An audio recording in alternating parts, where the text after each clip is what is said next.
nazovem, reci mi šta da ti kažem da razumeš sve u meni.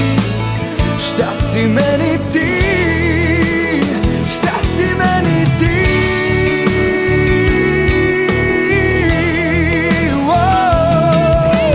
Hej anđele, šta sam uradio da mi baš tebe pošalju svisine? Ako je greh da ovako volim, nek mi sude.